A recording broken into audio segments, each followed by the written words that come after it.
kung ikaw ay sumampalataya ka sa kanyang pangalan, ano ang isang nagkaroon ka, kapatid na Rodel? Nagkaroon ka po ng karapatang maging anak ng Diyos. Yan. Pwede nagkaroon ka ng karapatang maging anak ng Diyos. Tama, kapatid na Rodel? Tama po. O ngayon, dahil ikaw ngayon ay may ng Diyos, ano ba ang mayroon ang isang anak ng Diyos? Di ba dapat na alam mo yun, kapatid na Rodel? Para ma-enjoy mo yung pagiging anak ng Diyos. Tama? Tama po, kuya. O sa nakaraang pinag-aralan natin, di ba yung mga nananahan sa Kanya doon sa unang buwan, binasa natin sa 2 at sa 6, kapatid na Rodel, na yung nagsasabing siya'y nananahan sa Kanya o kay Kristo, nararapat din namang lumakad na gaya ng inilakad niya. Ano? Kaya, alam mo dapat, sino yung sinasabi doon na lalakad ka gaya ng inilakad niya? Sino yun, kapatid na Rodel? Ang Panginoong Jesucristo po, kuya, anak ng Diyos. Yan. O, ang Panginoong Jesucristo, ang anak ng Diyos. Opo. Diba? Opo. Ngayon, para makalakad ka din naman na gaya ng inilakad niya. Sino siya? Si Kristo. Anak ng Diyos. O di para makalakad ka gaya ng anak ng Diyos. Mahalaga. Maging anak ka ng Diyos. O gano'n, kapatid na Rodel. Tama po. Kasi, pagka ikaw ngayon ay naging anak ng Diyos, ano ang lakad mo? Dapat po, lakad na gaya ng inilakad ng anak ng Diyos, kuya. But syempre, pagka ikaw anak ka ng Diyos, paano ka lumalakad? Opo, gaya ng anak ng Diyos. Anak ka ng Diyos eh.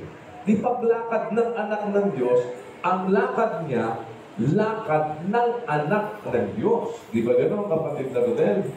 Opo. O paano ka naman ngayon makakalakad ng lakad ng anak ng Diyos kung hindi ka anak ng Diyos? Opo. Diba? Opo. Ngayon, kung ikaw lalakad ka na gaya ng inilakad ng anak ng Diyos, kung ikaw nga naging anak ng Diyos, nagkaroon ka na pala ng karapatang maging anak ng Diyos, kapatid na Rodel. Di kung may karapatan ka na maging anak ng Diyos, anak ka na ba ng Diyos o hindi? Anak ka na po ng Diyos, kuya. O paano ka lalakad? Lumakad ka ng lakad ng anak ng Diyos. Anak ka nga ng Diyos Kung anak ka ng Diyos, paglakad mo, ano lakad mo, kapatid na Rodel? Lakad po ng anak ng Diyos. Kung anak ka ng Diyos, kapatid na Rodel, at dahil ikaw naman ay sumampalataya, may karapatan ka na maging anak ng Diyos. Kaya may karapatan ka na lumakad ng lakad ng anak ng Diyos. Opo. Naintindihan mo, kapatid na Rodel? Opo. Ibig sabihin, kasi halimbawa, ganito, lumalakad ka, gaya ng pulis. Gaya ka lang ng pulis. Opo. Pero, hindi ka pulis. Ano ibig sabihin? Iba, yung ikaw ay binigyan ng karapatang maging pulis at ngayon, lumalakad ka na gaya ng lakad ng pulis. Bakit? Kasi may karapatan ka na ng pagiging pulis. Naintindihan mo, kapatid na Rodel? Lumalakad ka gaya ng inilalakad ng anak ng Diyos. Pero wala ka naman palang karapatang maging anak ng Diyos. Ano ibig sabihin nun, kapatid na Rodel? Wala ka pong karapatan dun sa ginagawa. o di wala ka rin karapatan. Bakit? Oh. Mahalaga yung karapatan, kapatid na Rodel. Bakit mahalaga yung karapatan? Sapagkat ang sabi ni Pablo, paano mo gagawin ang isang bagay, kapatid na Rodel?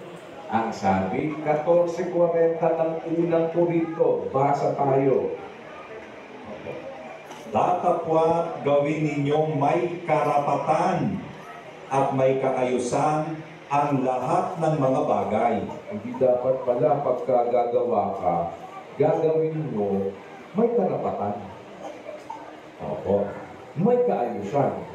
Ang kapatid na Rodel, pag ikaw gumagaya ka, nang wala ka namang karapatang gumaya, kapatid na Rodel, ano labas mo? Impostor ako. Ayan, kapatid na Rodel. Bakit? O kasi, alam mo, kapatid na Rodel, yung mga anak ng Diablo, nanggagaya din yun. Bakit, kapatid na Rodel? Basa tayo.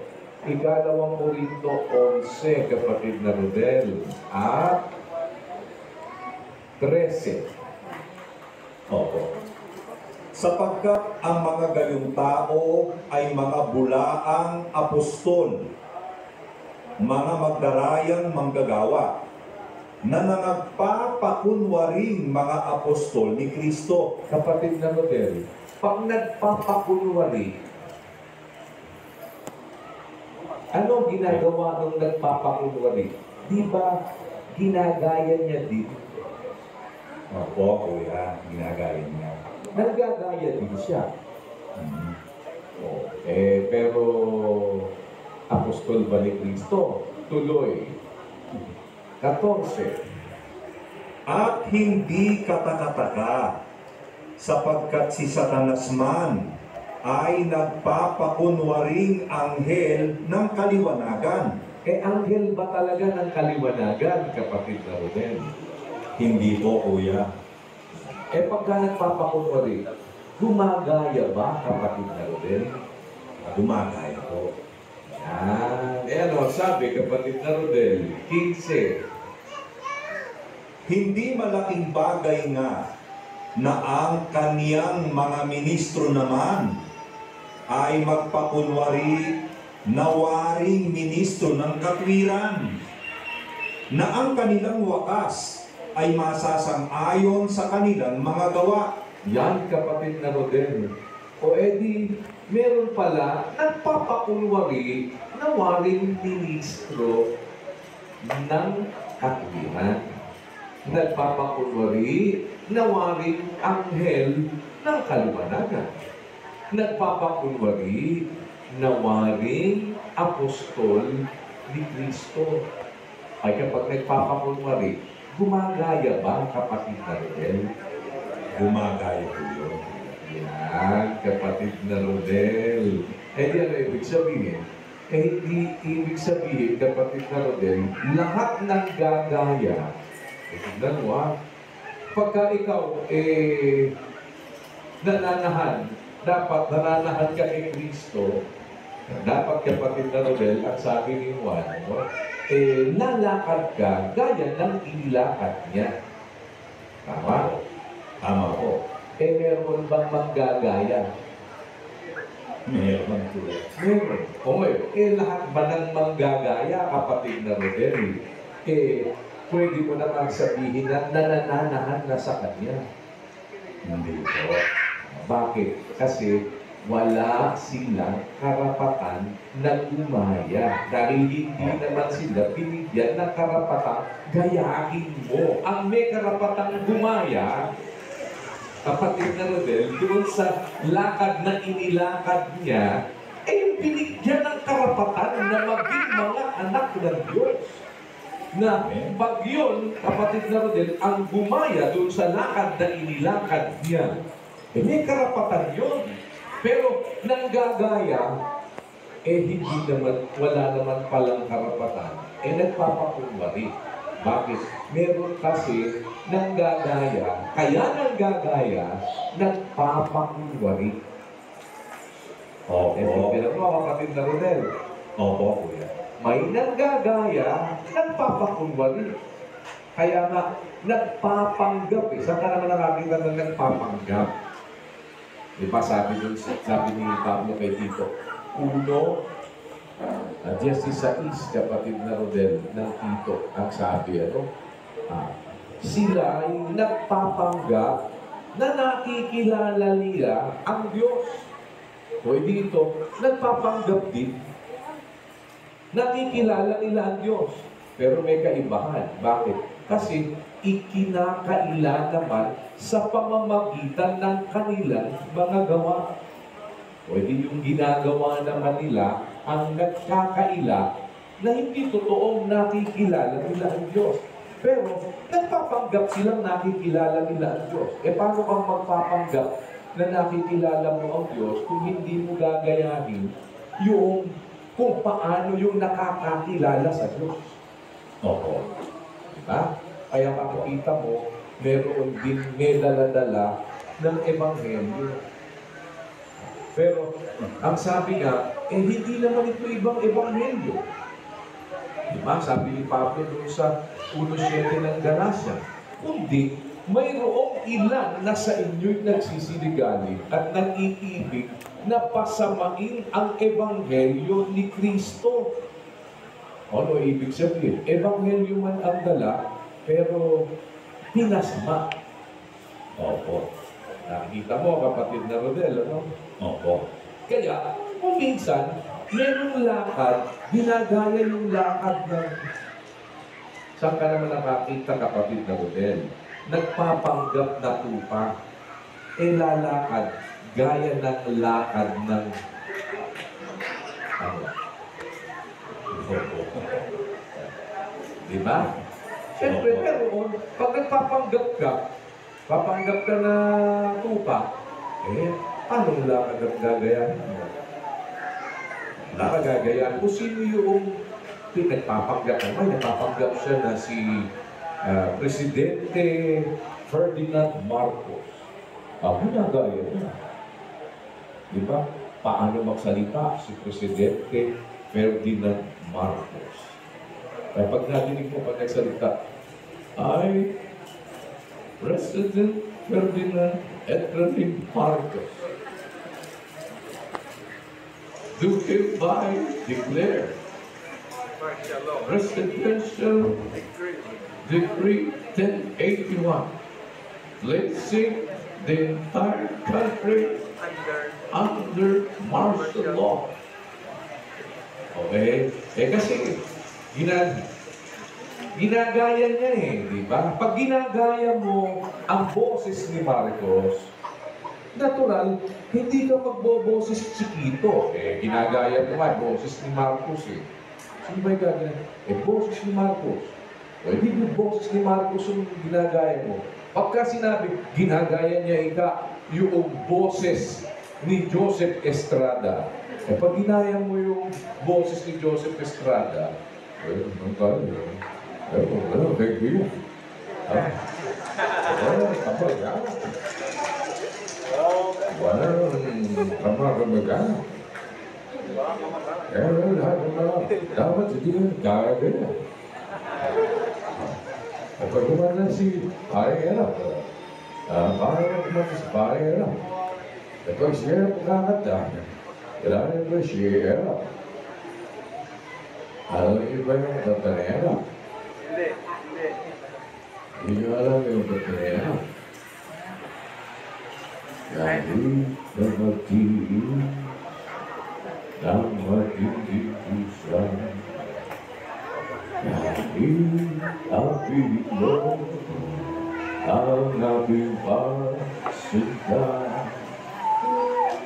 dahil ikaw ang mahalin kita. Sa buhay ko, ikaw ang gasta mo, sumahol ko. Diba? Kasi, pag ginagaya mo yung boses, susundan mo yung boses. Pag ginagaya mo yung lakad, kapatid na Rodel, ay susundan mo yung lakad. Lakad yung gagayahin mo, paparisan mo yung lakad. Hindi naman ibig sabihin, ginaya yung boses Ginaya yung boses ni Erap, ginaya yung boses ni Marcos siya na ngayon. Di ba? Kaya natin tao. Kalala niyo po. Hindi ibig sabihin, hindi ba mga kapatid? Hindi dahil sa ganun ginaya yung boses, siya na yun. Ginagaya nga At hindi naman lahat ng gagaya ng boses may karapatang gumaya. Bakit? Meron, kaya siya nang gagaya na memeke. Iba yung nanggagaya na namemeke kesa yung ginagaya mo kasi yun ang utos sa'yo na gawin mo, na gayahin mo yung lakad niya. Diba? Pero kaya gumagaya ng lakad kasi namemeke. Pero mayroon kaya gumagaya ng lakad kasi yun ang utos na dapat niyang gawin. Gayahin niya yung lakad na inilakad ng anak ng Diyos. Kaya may kaibahan. Ano ang ibig ko lang sabihin, kapatid na Rodel? Bilang pagpapasimula, nakikita na natin na yung mga sumampalataya sa ating Panginoong Kristo, pinagkalooban ng karapatang tawagin mga anak ng Diyos. So may karapatan ito na gumaya. Bakit? Kasi yun ang gusto ni Kristo. Gayahin mo yung kanyang inilakad. Kaya nga, nag-iwan siya ng halimbawa. Bakit siya nag-iwan ng halimbawa? Upang tayo, sabi ng sulat ni Pedro, sa 2:21 ng unang Pedro, sa ganitong bagay kayo'y tinawag, sapagkat si Kristo man ay nagbata dahil sa inyo, na kayo'y iniwanan ng halimbawa upang kayo'y magsisunod sa mga hakbang niya. O gusto niya kasi talaga sundan natin yung kanyang hakbang. Sino ang dapat na sumunod sa kanyang hakbang? Hindi yung gusto niyang sumunod sa hakbang niya na mga itinuturing at kinikilala niyang kanyang mga kapatid. Kasi meron gagaya, magpapanggap. Ibig sabihin, kaya gumagaya, nagpapanggap. Hindi dahil kaya gumagaya, gustong sumunod. Naintindihan mo yung kaibahan, kapatid na Rodel? Opo, kuya. Maliwanag, kuya. Upang kayo ay magsisunod sa mga hakbang niya. Hindi meron gumagaya kasi sumusunod. Meron namang gumagaya kasi nagpapanggap. At yung may karapatan na sumunod, yung may karapatan na binigyan ng karapatang tawagin kanyang mga anak, susunod yun, kapatid na Rodel, gagaya yun dahil sa pagsunod. Hindi gagaya dahil sa pagpapanggap. Naintindihan mo, kapatid na Rodel? Opo. Kaya, mananalangin yun, hindi para magpaimbabaw. Mananalangin yun para sumunod na dapat manalangin. Mag-aayuno yun, hindi para makita ng mga tao. Mag-aayuno yun dahil, kapatid na Rodel, yun ay utos na dapat na gagawin mo voluntarily. Ikaw ang magkukumit ng sarili mo. Ibang-ibang mga bagay na gagawin dahil sa pagsunod, hindi dahil sa pagpapanggap. Naintindihan mo, kapatid na Rodel? Awa ko lang, Diyos. So, may nakikita ka bang difference, kapatid na Josel? Nung gumagaya dahil nagpapanggap, sa gumagaya na dahil sumusunod, kapatid na Josel. Kuya, salamat po. Yes, happy SPBB, mga kapatid. Nakakaganda po nito ng nailatan niyo po tayo ni Kuya Santo. Ayun lang po. Bakit na po ba? Bakit Parang hanggang ngayon, nanggagaya yata eh. Bakit siya na mabuti? Sayang naman. O sige, kapatid mo ni Jose. Opo, kuya. Again, happy SPBB! Pasensya na po. At ito po, tuloy tayo mga kapatid. Napakaganda po ng mga unang nailapan ni Kuya. Kasi ito nga po, kailangan natin ma-realize ano meron sa atin. Yan pa lang pong unang bahagi na yan, yung tungkol sa karapatan. Kasi hindi naman po lahat ay may karapatan. Kung paano natin ngayon ito gagamitin sa ilang mga nailakad pa lang na detalye ni Kuya, nakikita na natin kaagad yung importansya po nito mga kapatid. Sapagkat hindi naman lahat may karapatan, no, na maging anak ng Diyos. Meron po yung requirements na kagaya ng pinakita sa atin sa Juan 1:12 na sinasabi po nga ni San Juan dyan sa kanyang sulat, datapwat ang lahat ng sa kanya'y nagsitanggap ay pinagkalooban niya sila ng karapatan maging mga anak ng Diyos sa makatwid bagay ang mga nagsisisampalataya sa kanyang pangalan. So hindi po lahat ng tao meron niyang karapatan na yan mga kapatid. At yung pinagkakaloob ng Diyos, kung saan nakikita niya talagang sumasampalataya. Marami na tayo pinag-aralan tungkol doon. Ngayon, i-assume natin, halimbawa tayo po yun, mga kapatid. Kung tayo po itong may karapatan, paano ba natin ito ginagamit? Doon sa ating binalikan, sa 2:6 ng unang Juan, hindi ko man po naiisip na mapagkagamitan po dito sa usapin na ito, yung tungkol sa karapatan nasa anak ng Diyos eh. Pero salamat sa Diyos, naghimay po si Kuya.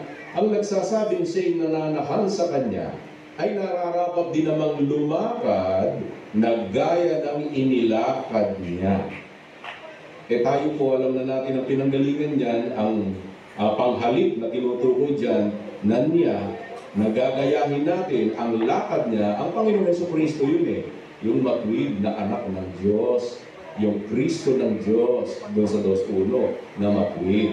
Eh pero tayo, bilang mga nabigyan ng karapatan na maging anak ng Diyos, kung tayo lalakad ng gaya ng inilakad niya, eh kung anak tayo ng Diyos, may karapatan na binigay ng Diyos na pagiging anak ng Diyos, dapat ang lakad natin, lakad ng anak ng Diyos. Hindi pwedeng magkiklaim ka, may karapatan ka, at may pinagkalooban ka ng karapatan ng Diyos, na maging anak ng Diyos. Pagkatapos ang lakad mo, hindi lakad ng anak ng Diyos. Hindi po nagmamatch yun eh. Wala po doon yung katwiran mga kapatid. Bakit?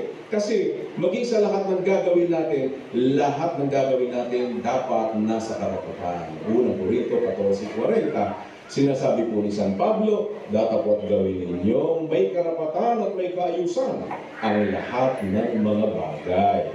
Bakit ganun ka-emphatic yung pong dili na yon? Kasi po, merong mga gumagaya, tayo kasi gagaya, hindi ba? Gaya ng inilakad ng Panginoong Jesucristo. Bilang mga anak ng Diyos at gagawin natin ito, taglay yung karapatan ng pagiging anak ng Diyos na bigay sa atin. Pero tayo lang ba gumagaya? Eh meron pong ibang gumagaya.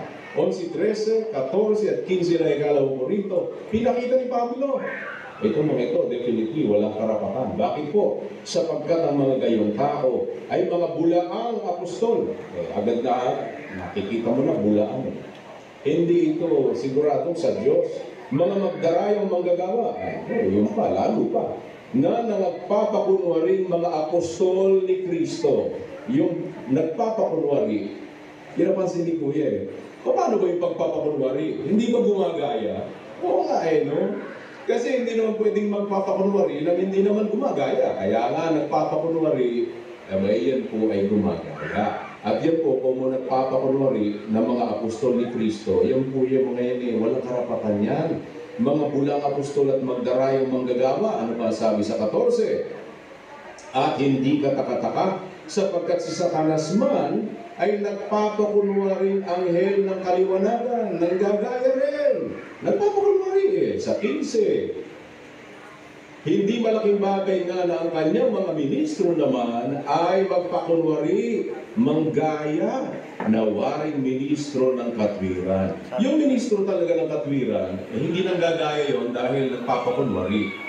Nanggagaya yung kay Kristo Yun dahil may karapatan yun. Pero itong mga ito, nagpapakunwari, waring ministro ng katwiran, ng gagaya na ang kanilang mga wakas po ay masasang-ayon sa kanilang mga gawa. So, dyan po pumapasok yung meron pala talagang nagpapanggap ng pagpapanggap nandoon po kasi sa panggagaya. Sa pagpapakunwari, nagpapanggap sila. Pero ikinakaila naman ang kanilang gawa. Makikita mo, pinakita ni Pablo yun sa 1:16. Meron ka pong makikitang manifestasyon sa mga yan eh. Sila'y nagpapanggap.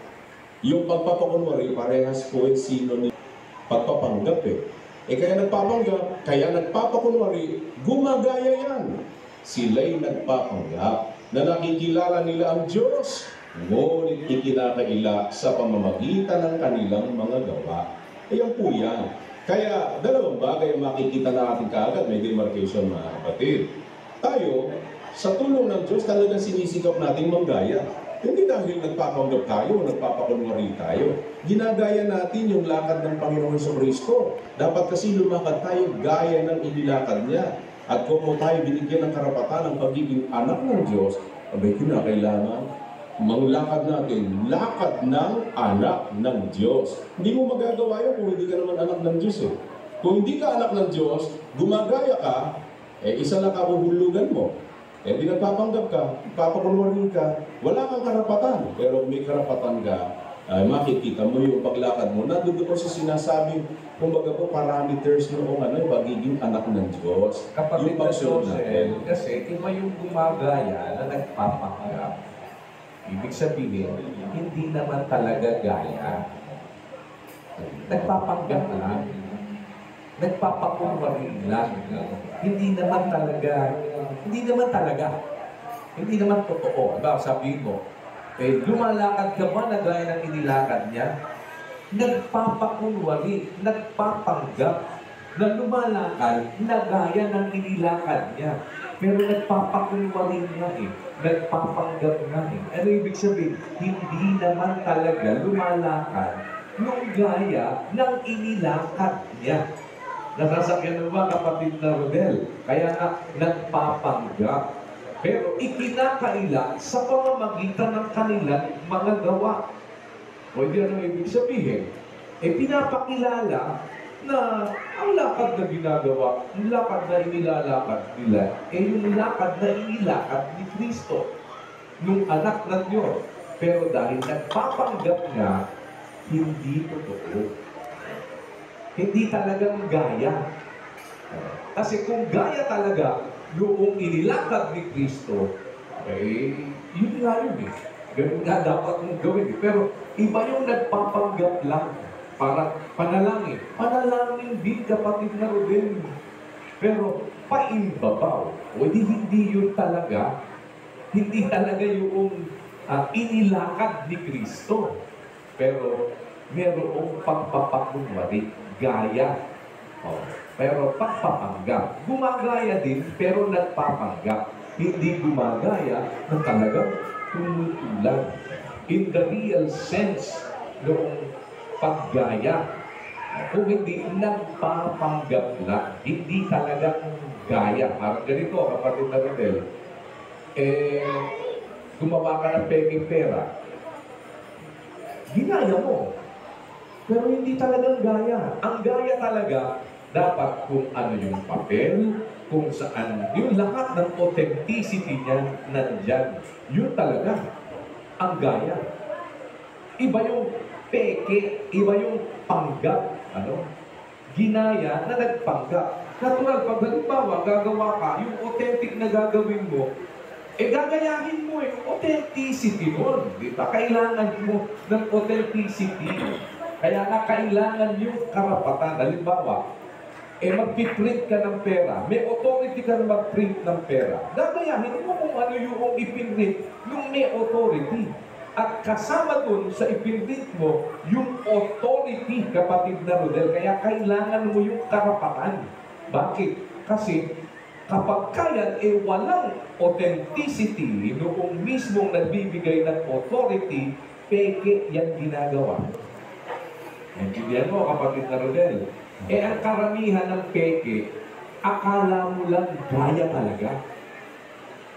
Pero hindi talagang gaya. Bakit?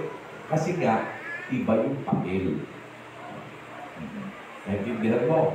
Nagpapanggap lang. So, ibig sabihin, kapatid na Rodel, yung nagsasabing gumagaya sila sa lakad ni Kristo. Kasi gano'n ang ginawa ni Kristo, kaya gano'n ang ginagawa natin. Pero wala naman doon sa karapatan at nagpapanggap lang, hindi talagang ginagaya yung ginawa ni Kristo. Bakay sa halimbawa na kanyang ibigay. Kung hindi, nandun yung pagpapakunwari. Nakukuha mo, kapatid na Rodel? Hawak po ng Diyos. Yan. So, bakit natin pinupuntahan yan? Kasi, pinag-aralan na natin, kapatid na Rodel, tatawid tayo dito sa pag-aaral natin ngayon. Ano? Mahaba-haba lang, pero mag-get it straight tayo para hindi mabitin, no, kapatid na Rodel. Di ba nakilala mo na yung ipinahahayag nila Juan dun sa sinabi niya sa ulo-ulo, kapatid na Rodel? Opo, kuya. Ano ang nakilala mo na? Ang ipinapahayag po nila, kuya, ay si Kristo, ang anak ng Diyos, ang pagkabuhay na maguli, na pinatototohanan nila na nung mamatay ay nabuhay talaga na maguli. At si Kristo, yan ang anak ng Diyos, si Kristo po ang matuwid, si Kristo ang ilaw ng sanglibutan, si Kristo yung buhay, siya rin yung buhay na walang hanggan, na kasama po ng Ama, na dapat nating sampalatayanan upang tayo naman ay magkaroon ng karapatang maging anak din po ng Diyos, kuya. At ibinabalita nila yan para tayo magkaroon ng pakikisama sa kanila, pakikisama kay Kristo na anak ng Diyos, at pakikisama po sa Diyos, kuya. Yan. So, sa madaling salita, sa unang bahagi, yan, kapatid na Josel, dito tayo mag-uumpisa ni kapatid na Mel, ha? Sa unang bahagi, para dito sa ating review, pag nag-review ka, dito ka mag-uumpisa, kapatid na Josel, ha? Na ipinakikilala nila, Brad Rodel, Brad Josel, ang ating Panginoong Jesucristo. Tama ba, kapatid na Rodel? Tama po. Yun ang ipinapahayag nila. Opo. Yun ang ipinangangaral nila. Tama ba, kapatid na Joseph, kapatid na Rodel? Opo. So ngayon, kung yun ba ay naipangangaral na sa atin, naipangaral na ba sa atin ang ating Panginoong Jesucristo, kapatid na Rodel? Opo, kuya. Naipangaral na po. Ngayon, kung naipangaral na, ano na ang alam mo tungkol kay Kristo, kapatid na Rodel? Si Kristo po, kuya, siya po ang anak ng Diyos at ibinigay po ng Diyos bilang perso ng pag-ibig ng Diyos para po siya'y kaliligtas ng mga sasampalataya sa Kanya. Si Kristo po ang buhay na walang hanggan. Si Kristo po ang daan, ang katotohanan, at ang buhay. Kaya si Kristo, lalakaran mo. Si Kristo na katotohanan, tatanggapin mo at sasampalatayanan, lalakaran mo rin po yung katotohanan. Si Kristo po yung buhay. At sinasabi sa Biblia, salita din ng Diyos yung buhay. Yun din po ang ating Panginoong Kristo at yung kumakatawan din po sa utos. Si Kristo ang kinahuwian po ng kautusan sa ikatutuwid ng bawat sumasampalataya. Napakarami na po, kuya. Tinapay ng buhay si Kristo. Si Kristo po'y bato na saligan ng sumasampalataya, matatag na saligan nating mga magkakapatid. At marami pa pong mga bagay po yun. Ayan, kapatid na Rodel. Sa madaling salita, marami ka nang alam tungkol sa ating Panginoong Jesucristo. Tama ba? Opo, marami na po kami narinig. Yan. O, ngayon, dahil ang ating Panginoong Jesucristo dapat nating sundan, kapatid na Rodel. Dapat nating sampalatayanan. Diba? Opo. Dapat kung siya ay kailangan sampalatayanan natin, dahil ang sabi sa paborito mong talata, ano ang sabi, kapatid na Rodel? Sapagkat gayon na lamang ang pagsinta ng Diyos sa sanglibutan, na ibinigay niya ang kanyang bugtong na anak upang ang sino mang sa kanya'y sumampalataya ay huwag mamatay, kundi magkaroon ng buhay na walang hanggan. Kaya, kung kailangan na tayo'y sumampalataya sa kanyang bugtong na anak, dapat kilala mo siya, kapatid na Rodel. Opo, kuya. Dahil dapat sampalatayanan mo siya. Yan. Opo, Tama, kapatid na Rodel. tama po yun. Maraming iba't ibang mga bagay at katwiran na pinag-aralan na tayo tungkol sa ating Panginoong Jesucristo na mahalaga dahil kailangan sampalatayanan natin ang ating Panginoong Jesucristo. At sa ating mga paglakad, kailangan gagaya tayo sa lakad na inilakad niya, kapatid na Rodel. At bilang mga lingkod ng Diyos, huwag mong kalilimutan ang isang bagay. Ang isang bagay, kapatid na Rodel, kung bakit tayo'y dapat na sumampalataya, magpakatatag sa ating pananampalataya. Ang sabi, meron tayong laban, hindi ba, kapatid na Rodel? Opo, kuya. Ano ang laban natin, kapatid na Rodel? Ang sabi ni Pedro, hindi ba, ang kaaway natin gaya ng lilong umuungal. Sabi ng 5:8 ng unang Pedro, tama, kapatid na Rodel? Tama po yun, kuya. Yan. Ano ang sabi? Basahin natin, kapatid na Rodel. Opo. Kayo'y maging mapagpigil, kayo'y maging mapagpuyat. Ang inyong kalaban na Diablo, na gaya ng leong umuungal, ay gumagala na humahanap ng masisila niya. Ang kalaban na Diablo, may kalaban ba tayo, kapatid na Rodel? Meron po. Kung may kalaban tayo, meron tayong laban, kapatid na Rodel. Opo. Kaya ano ang sabi ngayon? Sa 9, kapatid na Rodel. Na siya'y labanan ninyong matatag sa inyong pananampalataya. Yan, kapatid na Rodel. Anong gagawin natin dapat? Dapat po labanan natin siyang matatag sa ating pananampalataya. So, lalabanan natin siya, kapatid na Rodel. Tama po. Anong ipanglalaban natin sa kanya? Ang ating pong pananampalataya. Kapatid na Rodel, pakiulit mo. Na siya'y labanan ninyong matatag sa inyong pananampalataya. Kapatid na Rodel, ano ang ipanglalaban natin? Ang ating pong pananampalataya. Pakiulit mo. Basahin natin ulit. Opo. Na siya'y labanan ninyong matatag sa inyong pananampalataya. Kapatid na Josel, anong ipanglalaban natin? Pareho po kami ng sagot ko ni Brad Rodel eh. Pananampalataya po eh.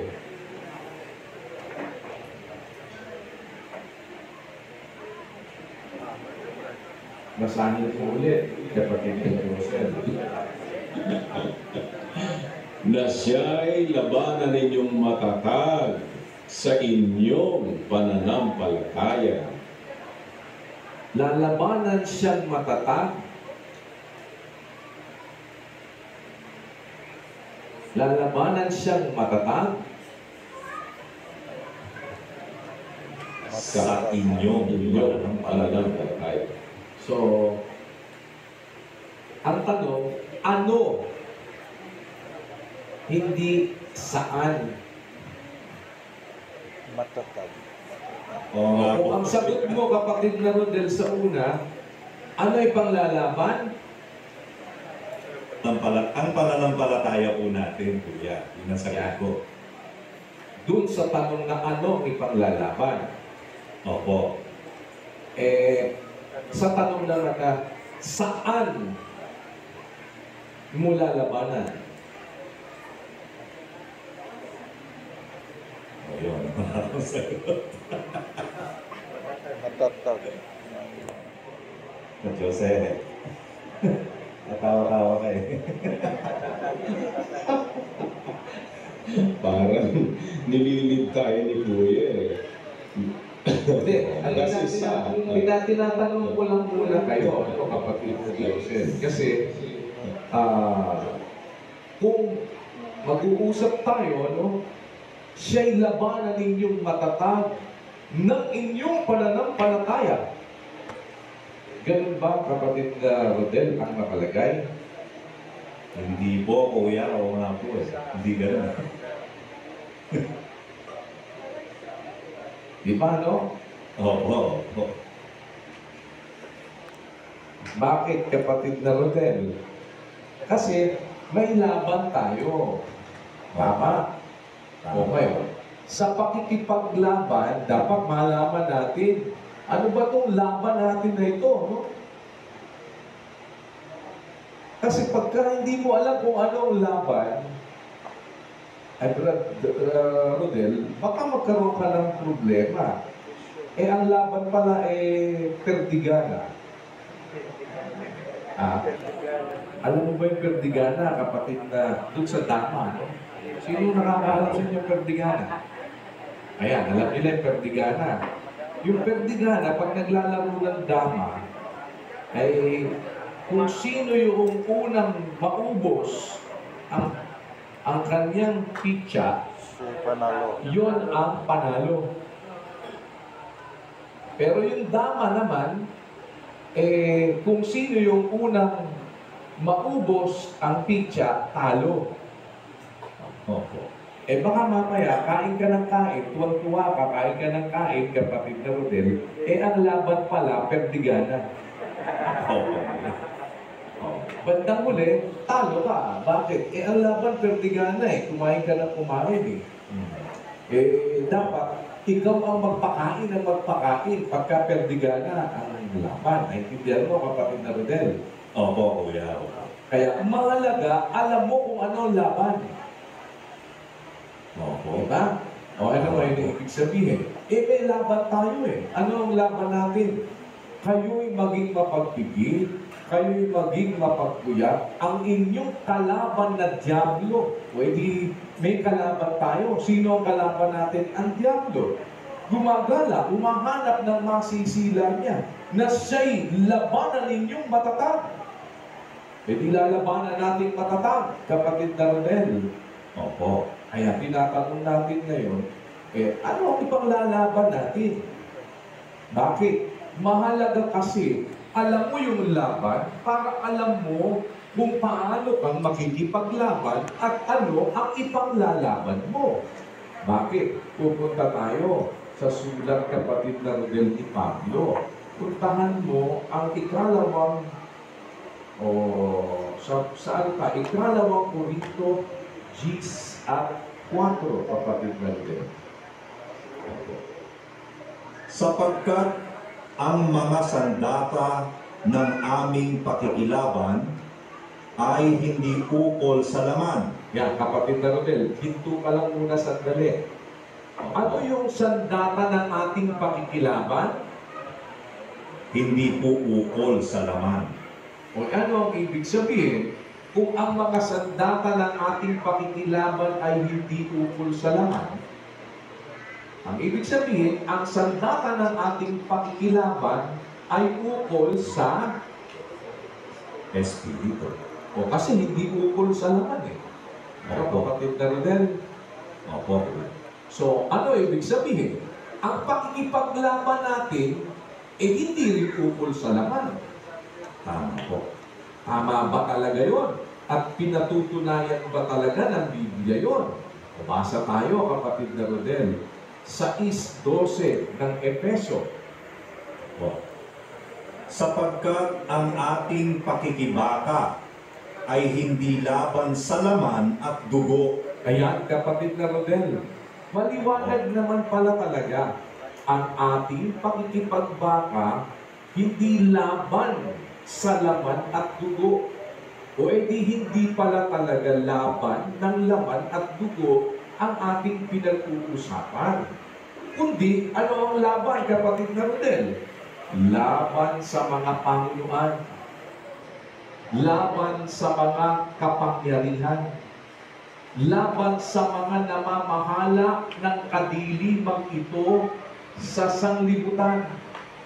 Laban sa mga ukol sa espiritu ng kasamaan sa mga dakong kaitaasan.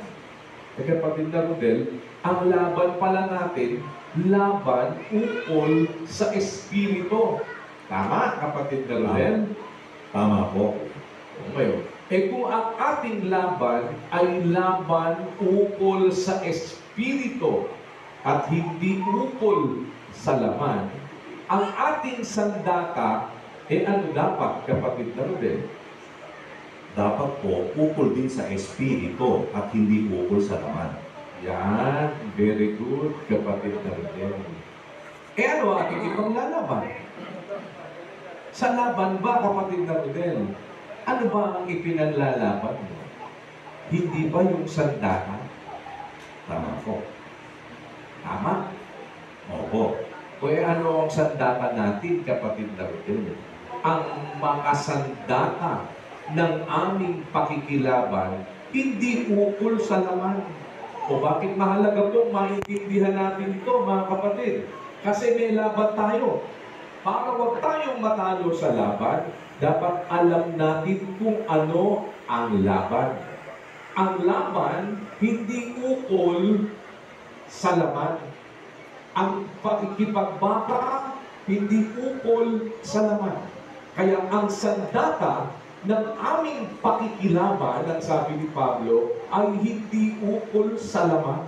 Bakit hindi ukol sa laman? Kasi ang laban hindi ukol sa laman. Kaya ang sandata hindi rin ukol sa laman, kapatid na Rodel. Yan o, iba? Opo. Ano ang sandata? Kung magkano yun. O huwag mo kalimutan, kapatid na Rodel, ha? Ang mga sandata,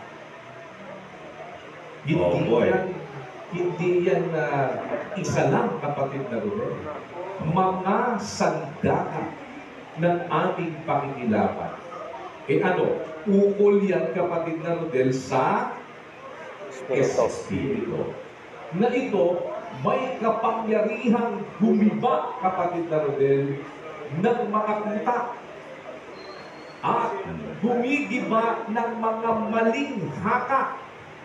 At ng bawat bagay na matayog. Alin yun, kapatid na Rodel, ang gumigiba ng mga maling haka. Yung mga matayog, mga bagay na matayog na nagmamataas laban sa karunungan ng Diyos. Alin yun, kapatid na Rodel? Yun pong mga sandata ng pakikipagbaka na ukol sa espiritu. Hindi ukol sa very good. Yung mga sandata ng pakikipagbaka na ukol sa espiritu, yun may kapangyarihang gumiba ng mga kuta. May kapangyarihan yun, kapatid na Rodel, na gumiba ng mga maling haka. May kapangyarihan yun na gumiba ng mga bagay na matayog na nagmamataas laban sa karunungan ng Diyos. Yan, kapatid na Rodel. At ito, bumibihag sa lahat ng pag-iisip sa pagtalima kay Kristo. Yan, kapatid na Rodel. O di mahalaga ngayon, makita natin, malaman natin ang mga sandata na ito. Bakit po? May laban. Ano ang ipaglalaban natin, kapatid na Rodel? Ayun pong mga sandata na ukol sa espiritu. Ano ba sabi mo kanina? Yung pananampalataya po, kuya. Matagal na panahon yun ang nakatatak sa akin. Wala naman ako sinasabing wala. Without prejudice, pinapakita ko lang sa'yo yung mas malawak na perspektibo. Bakit, kapatid na Rodel? Dahil kailangan mo talaga ang pananampalataya. Opo. Diba? Bakit? Kasi may kinalaman yan sa ating pakikipagbaka, sa pakikipaglaban. Bakit? Kasi labanan ninyong matatag sa inyong pananampalataya. Kapatid na Rodel, pagka ito makikipaglaban, tandaan mo, parang ikaw ay nakipaglaban ka, saan ka nakikipaglaban? Merong lugar ng pakikipaglaban, kapatid na Rodel. At sa pakikipaglaban mo, may rules ng laban. Mayroong gamit sa pakikipaglaban. Ang laban sa basketball, hindi ginagamitan, kapatid na Rodel, ng bola ng ping-pong. Diba, no? Kaya ngayon, sa laban natin, ang laban natin hindi laban ng ukol sa laman. Ano laban natin? Ukol sa espiritu po, kuya. Ukol sa espiritu. Kaya ang mga sandata ng ating pakikibaka, kapatid na Rodel? Mga sandata ng ating pakikilaban ay Mga sandatang ukol din sa espiritu, kuya. yan, kapatid na Rodel. Ngayon, ano ba ang gigibain, kapatid na Rodel? Yun pong nakasulat yan, bumigiba ng mga maling haka ng bawat bagay na matayo na nagmamataas laban sa karunungan ng Diyos at bumibihag sa lahat ng pag-iisip sa pagtalima kay Kristo. Yan. Kaya, kailangan hanap tayo ngayon, kapatid na Rodel. Hanapin natin ngayon ang mga sandata na kailangan natin para mag-iba, kapatid na Rodel, yung mga kapangyarihan. Tama? Opo. Kasi laban ito ng kapangyarihan eh. Kailangan humanap tayo ng sandata para mag-iba ang mga maling haka, kapatid na Rodel. Opo. Kailangan humanap tayo ng sandata para mag-iba yung mga nagmamataas laban sa karunungan ng Diyos. Kailangan humanap tayo ng sandata na makabibihag ng lahat ng pag-iisip, kapatid na Rodel. Ano pa? Pupuntahan mo ngayon yung sa 12. Ano ang pakikibaka natin? Kailangan makita natin ito. Ang ating pakikibaka, hindi laban sa laman at dugo, kundi laban sa mga, mga laban, kapatid na Rodel, para alam mo kung paano. Laban sa mga pamunuan. Laban saan? Laban sa mga kapangyarihan. Laban sa mga namamahala ng kadilimang ito sa sanlibutan. Laban sa mga Ukol sa espiritu ng kasamaan sa mga dakong kaitaasan. Ayan, kapatid na Rodel. Kaya, ang kailangan natin ngayon, sandata. Opo. Hindi basta sandata, kung hindi, mga sandata. ano, kapatid na Rodel? Naiwan po ako. Hindi basta sandata, kung hindi, mga sandata. Opo. Kasi marami itong lalabanan mo na ito eh. Marami itong lalabanan mo na ito. Okay. Ano ngayon ang isang sandata na hindi sandatang ukol sa laman, kapatid na Rodel, na dapat makita natin para makakita tayo ng mas malawak na pananaw, ano ang dapat na mayroon tayo na mga sandata, kapatid na Rodel. Eto ano ang ipinakikilala ng Biblia na sandata ng pakikilaban na hindi ukol sa laman, kapatid na Rodel.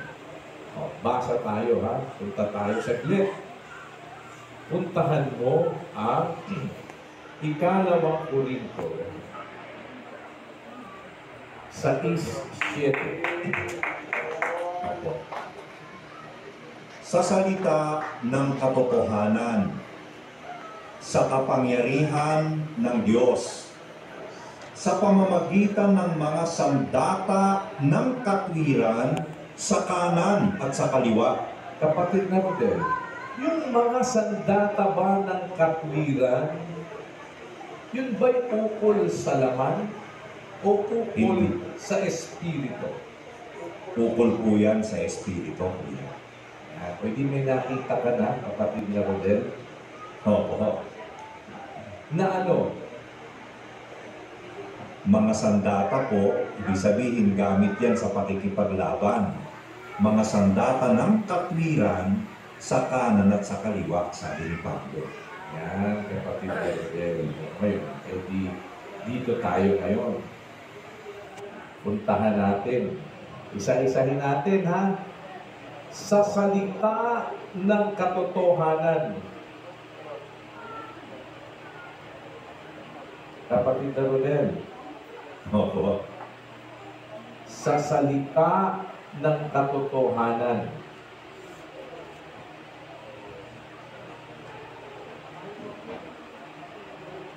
Ano yan, kapatid na Rodel?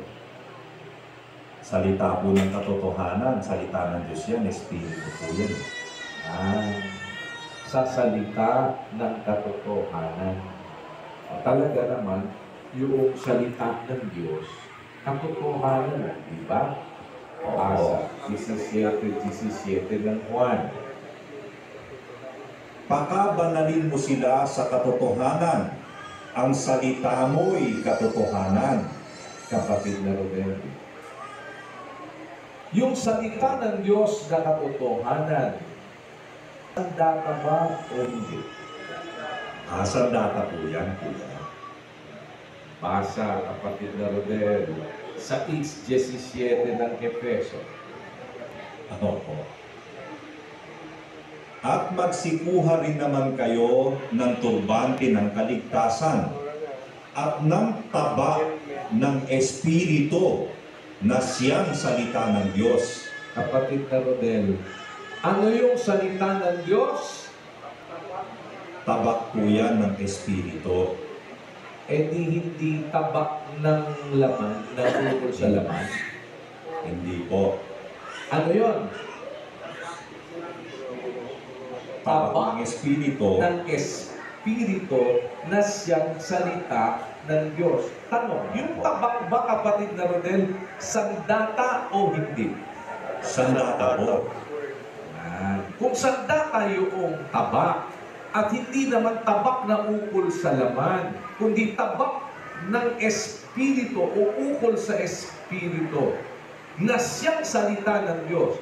Yun bang salita ng Diyos, kapatid na Rodel, sandata ba ng pakikilaban na ukol sa espiritu o hindi? Sandata po, kuya, ng pagkikipaglaban ukol sa espiritu, ang salita ng Diyos. Sa madaling salita, nakakita ka na, kapatid na Rodel, ng isang sandata. Sandata na hindi ukol sa laman. Kung hindi, sandata na ukol sa espiritu. Ano yun? Tabak ng espiritu. At huwag mong kalilimutan, ang tabak, kapatid na Rodel, ginagamit sa pakikipaglaban. Opo. Diba? Kilala ko ba si Lapu-Lapu? Opo, kuya. At kilala mo ba si Andres Bonifacio? Opo. Yung hawak nilang tabak, anong klaseng tabak yun, kapatid na Rodel? Tabak po yun, nakukol sa laman, kuya, sandata ng pakikipagdigma. Yun, tabak na ukol sa laman. Ang ating pakikilaban ay hindi naman ukol sa laman. So, ang kailangan natin, tabak na hindi ukol sa laman. Ano kailangan natin? Tabak na ukol sa Espiritu. Na ano yung tapak na yon na ukol sa Espiritu, kapatid na Rodel? Sandata ba o hindi? Sandata po, kuya. Sandata yun. Eh ano yung tabak na yun ng Espiritu? Na siya Salita ng Diyos. salita ng Diyos. Yan, kapatid na Rodel. Eh ngayon, huwag mong kalilimutan, ang pinag-uusapan natin, nandoon sa, sabi, kapatid na Rodel ni Pablo, sa 6:7, ano yung binasa natin? Sa salita ng katotohanan, sa kapangyarihan ng Diyos. Kapatid na Rodel, let's get it straight. Ano-ano yung mga lalabanan natin? Balikan natin yung binabanggit kanina, kapatid na Rodel, doon sa Efeso. Ang pakikibakan natin sa 6:12. Sapagkat ang ating pakikibaka ay hindi laban sa laman at dugo, kundi laban sa mga pamunuan, laban sa mga kapangyarihan. Yan, kapatid na Rodel. Di ba yung binabanggit ni Pablo doon sa sinasabi niya naman doon sa 6 at 7 ng ikalawang Korinto, nasa salita ng katotohanan, sa kapangyarihan ng Diyos, sa pamamagitan ng mga sandata ng katwiran, sa kanan at sa kaliwa. Eh, mga sandata ng katwiran, yung ibang salita ng Diyos, katwiran o hindi, kapatid na Rodel? Katwiran po. Yan. Yung tabak ng Espiritu, hindi ukol sa laman, na siyang salita ng Diyos. Kaya sa salita ng katotohanan, yung salita mo ang wika, katotohanan, yung salita pala ng Diyos, tabak ng Espiritu, magagamit natin sa ating pakikipaglaban na ukol sa Espiritu. Sapagkat ang ating pakikibaka, hindi laban sa laman at dugo, kundi laban sa mga pamunuan. Kapatid na Rodel, ang nilalabanan dito, pamunuan. Opo. Laban sa mga kapangyarihan, o ang nilalabanan dito, kapangyarihan, kapatid na Rodel. Anong kapangyarihan? Laban sa mga namamahala ng kadilimang ito sa sanglibutan. Dito pala, kapangyarihan ng kadiliman. Opo. Naintindihan mo, kapatid na Rodel? Opo. Bakit? Sino ba kalaban? Si Satanas. Opo. Ano ba si Satanas, kapatid na Rodel? Ano bang kapangyarihan at daladala niya? Hindi ba siyang naglipat sa atin? Saan tayo nilipat, kapatid na Rodel? Mula, basa tayo, 26:18 ng Gawa, kapatid na Rodel. Upang idilat mo ang kanilang mga mata, upang sila'y magbalik sa ilaw mula sa kadiliman at mula sa kapangyarihan ni Satanas hanggang sa Diyos. Yan, kapatid na Rodel. So, sila ang wika para magbalik sa ilaw mula sa kadiliman, mula sa kapangyarihan ni Satanas hanggang sa Diyos. Ano ang kapangyarihan ni Satanas, kapatid na Rodel? Di yung kapangyarihan sa kadiliman, na aalisin ka doon. Ang laban natin, laban sa mga kapangyarihan, sa mga namamahala ng kadiliman ito sa sanlibutan. Kasi ang kalaban mo nga ang Diablo. O di ko ang kalaban natin ng Diablo, kalaban natin, kapatid na Rodel, ang kapangyarihan ng kadiliman. Tama? Tama po. Tatanungin kita, ano ang panglaban sa dilim? Liwanag po. Very good, kapatid na Rodel. Kaya, ano ang panglaban, kapatid na Rodel, sa kalikuan? Katwiran po. Very good. Si Satanas, Ang dala-dala niya, kapangyarihan, kapatid na Rodel, ng kadiliman. Siyang namamahala ng kadiliman ito sa sanglibutan. Di ba? Tama o hindi? Tama po. Kaya mula sa kapangyarihan ni Satanas hanggang sa Diyos. Yung nasa kadiliman. Kaya yung kapangyarihan ni Satanas, kapangyarihan sa kadiliman. Ngayon, kapatid na Rodel, si Satanas, ano si Satanas? Ito, 8:44, kapatid na Rodel, ng 1. Kayo'y sa inyong amang Diablo, at ang mga nasa ng inyong ama ang ibig ninyong gawin. Siya'y isang mamamatay tao buhat pa ng una, at hindi nananatili sa katotohanan sapagkat walang katotohanan sa kanya. Pagka nagsasalita siya ng kasinungalingan, ay nagsasalita siya ng saganang kanya, sapagkat siya'y isang sinungaling at ama nito. Yan. Sino kalaban natin? Si Satanas po ang Diablo. Si Satanas na Diablo, kapatid na Rodel, ano siya? Siya po'y isang sinungaling at ama ng kasinungalingan. Dala niya ang kapangyarihan ng kadiliman. Dala niya ay, ano kapatid na Rodel? Kasinungalingan. Tanong, ano ang panglaban sa kasinungalingan? Ang katotohanan po. Ano ang panglaban sa kadiliman? Ang liwanag po. Ang kapatid na Rodel. Ano ang sandata ng ating pakikilaban? Ang katotohanan po, ang liwanag, ang katwiran. Salita ng Diyos. Tanong, kapatid na Rodel, sino ang salita ng Diyos? Si Kristo po, Kuya. Ano sagot, kapatid na Rodel? Si Kristo po ang salita ng Diyos. Basa, 1:1. Nagpasimula ay ang salita. Ang salita ay sumasa Diyos. At ang salita ay Diyos. At nagkatawang tao ang salita.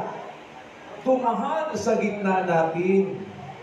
Nakita namin ang kanyang kaluwalhatian. Kaluwalhatian ng buktong na anak na nagmula sa Ama. Puspos ng biyaya at katotohanan na siya namin ibinabalita sa inyo, kapatid na Rodel. Sabi ni Juan, anak? O ngayon, sino ngayon yan, kapatid na Rodel? Ang salita mo ay katotohanan. Si Kristo ang salita. Ang salita mo ay katotohanan. Ano sabi ng ating Panginoong Kristo? Ako ang katotohanan, ang daan, at ang buhay. Basa, kapatid na Rodel. 14:6 ng Juan. Sinabi sa kanya ni Jesus, ako ang daan at ang katotohanan at ang buhay. Sino man ay di makaparoroon sa Ama, kundi sa pamamagitan ko. Yan, kapatid na Rodel. Si Kristo ang katotohanan. Ano ang isang lalabanan natin? Kasi Yan.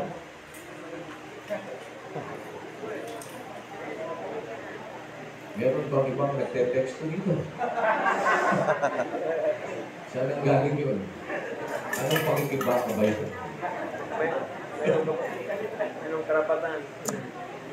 Isa sa mga binabakan natin at kailangan nating labanan, ang kalaban natin ang Diablo. Ang Diablo ang dala kapangyarihan ng kadiliman. ang diablo, ang dala, kasinungalingan. Ano paglaban sa kasinungalingan? Katotohanan. Sino katotohanan? Sabi ni Kristo, ako ang daan at ang katotohanan at ang buhay. Hindi ba kapatid na rin, isa sa ating kalaban ay ang kamatayan? Ang kahuli-hulihang lilipulit, kahuli-hulihang lilipulit Pablo sa 15 kapatid na Rodel at 26 ng unang Korinto, basa ko. Ang kahuli-hulihang kaaway na lilipulin ay ang kamatayan. Kalaban ba yung kamatayan o hindi? Kalaban po, kuya. Ano ang panglaban sa kamatayan? Buhay po. Di buhay. Sino yun, kapatid na Rodel? Si Kristo po ang buhay. Yan. Sino pang laban? Sino ang sandata, kapatid na Rodel, sa kamatayan? Si Kristo po ang buhay. Kasi ang sandata mo laban sa kamatayan, buhay. Sino ang sandata mo laban sa kasinungalingan, kapatid na Rodel? Si Kristo po ang katotohanan. Yan. Sino ang sandata mo laban sa kadiliman, kapatid na Rodel? Si Kristo po ang ilaw ng sanlibutan. Yan, kapatid na Rodel.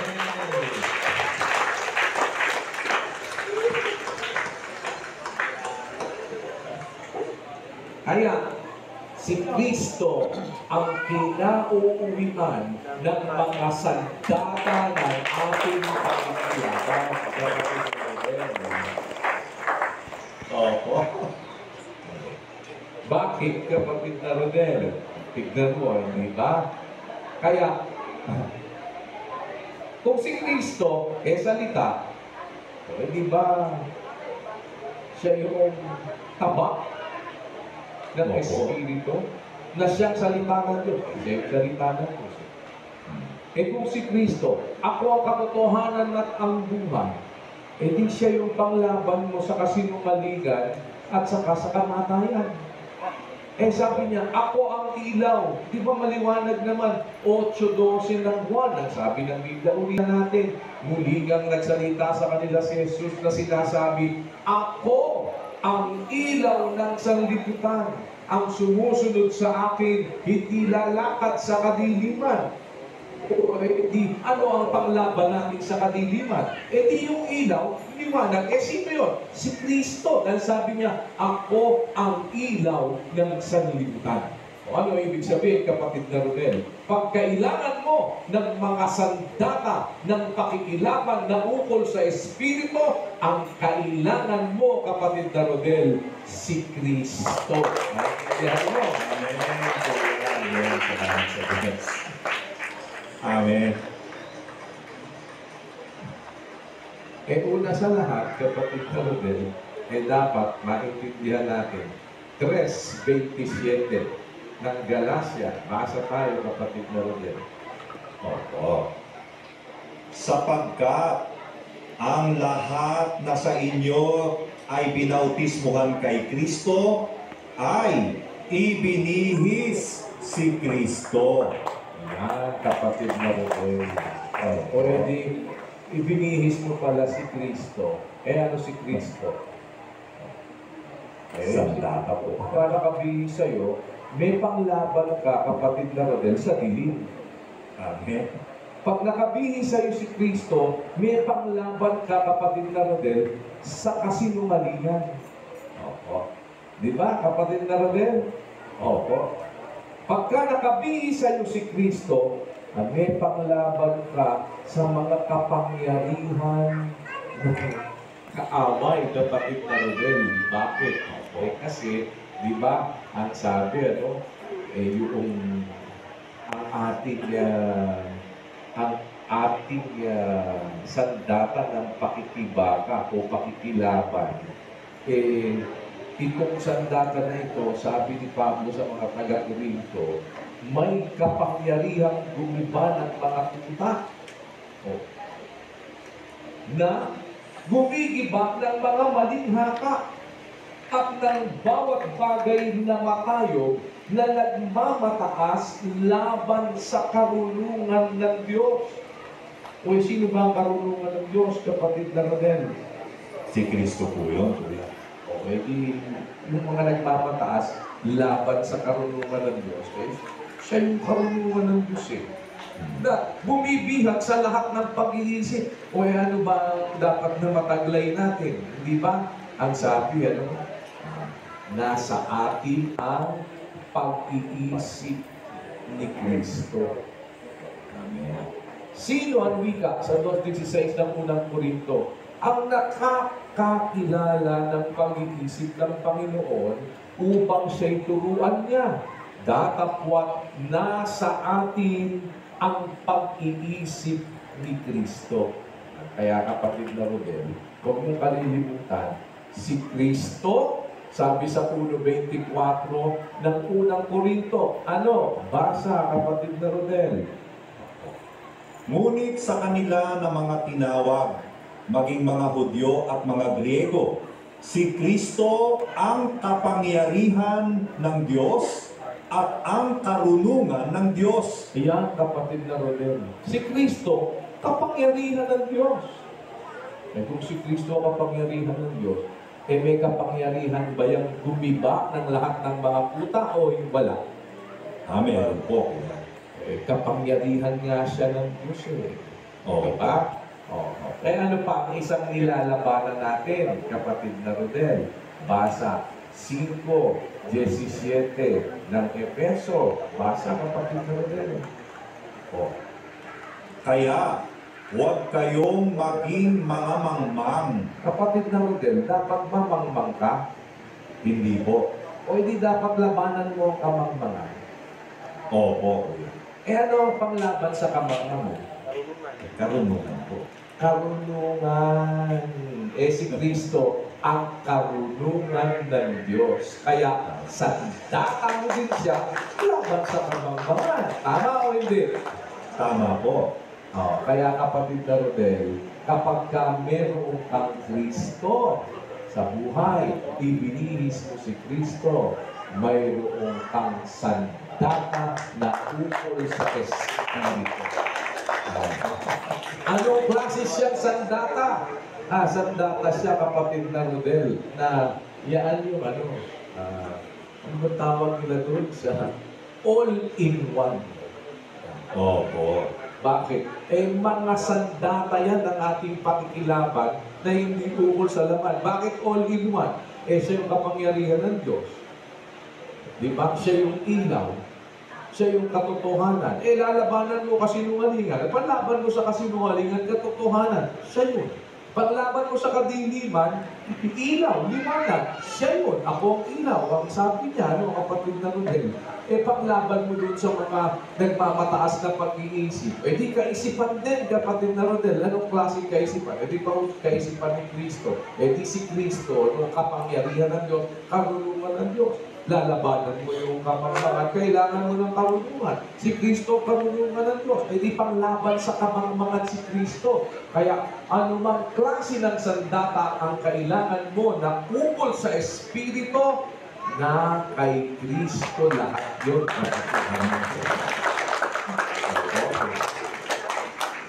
Bakit kailangan mong labanang matatag sa inyong pananampalataya, kapatid na Rodel? Bakit?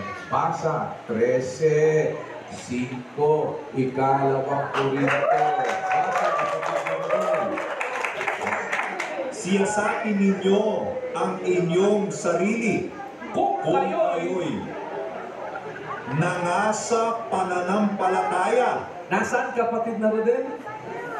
Nasa pananampalataya po, kuya. Paano mo lalabanan? Lalabanang matatag? Saan? Sa inyong pananampalataya. Kaya, siyasatin ninyo ang inyong sarili.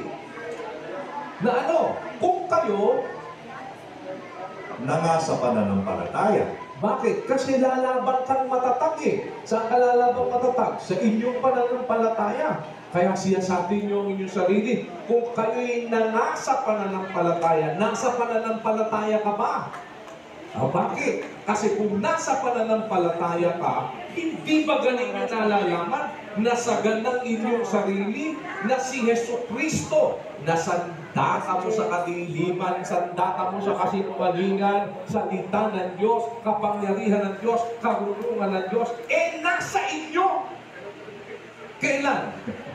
Kung kayo nasa pananampalataya, kaya labanan niyo siyang matatag sa inyong pananampalataya. Nasa pananampalataya ka ba, kapatid na Rodel? Pag wala ka sa pananampalataya, ibig sabihin, hindi niyo ba alam na si Kristo'y nasa inyo? Maliban na kung kayo itinakbo na. Pagka wala ka sa pananampalataya, kapatid na Rodel, wala kang Kristo. Kaya nga, dapat sumampalataya ka kay Kristo. Tanggapin mo si Kristo. Pag tinanggap mo si Kristo, kapatid na Rodel, ibig sabihin, tinanggap mo siya.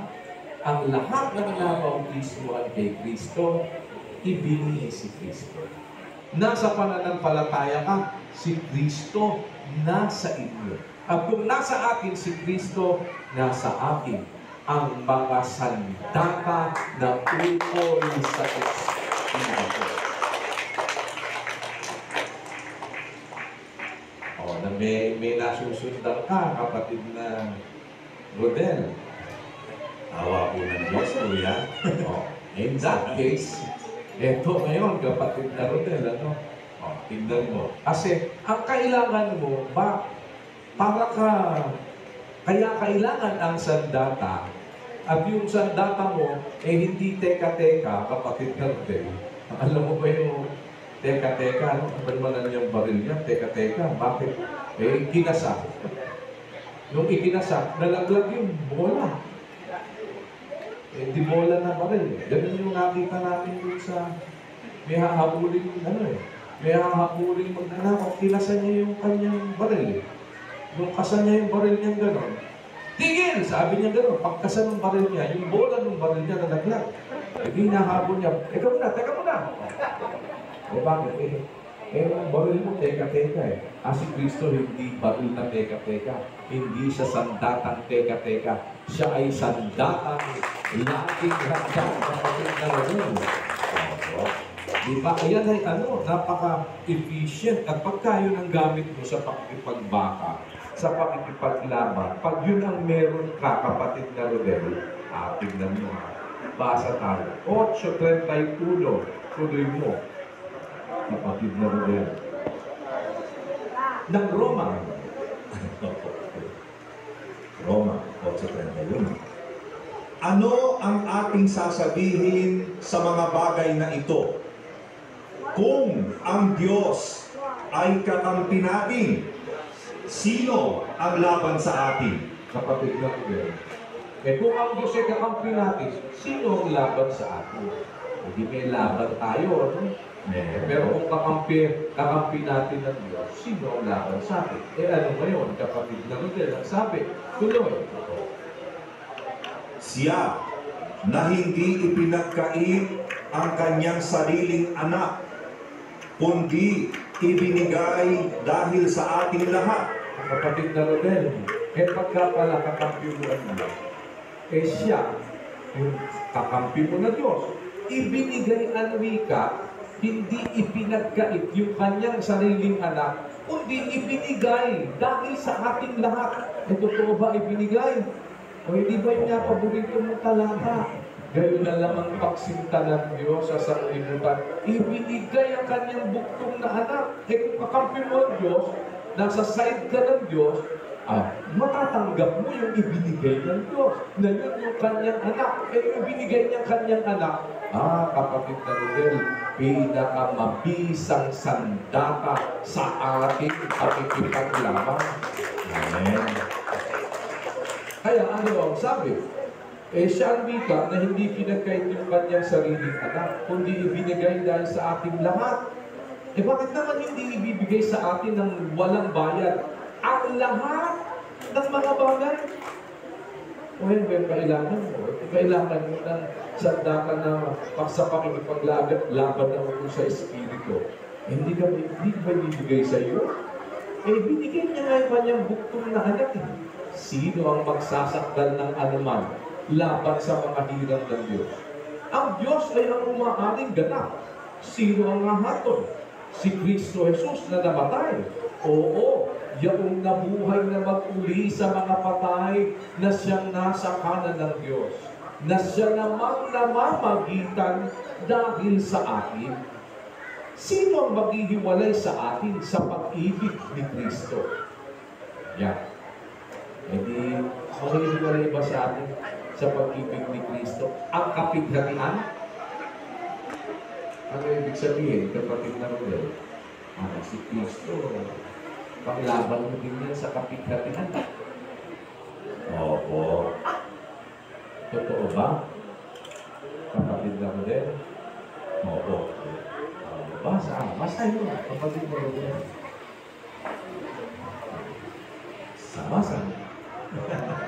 Sa buwan. This is a strength and rest. Opo. Ang mga bagay na ito ay sinalita ko sa inyo upang kayo'y magkaroon sa akin ng kapayapaan. Sa sanglibutan ay mayroon kayong kapighatian. Ngunit laksan ninyo ang loob, aking dinaig ang sanglibutan.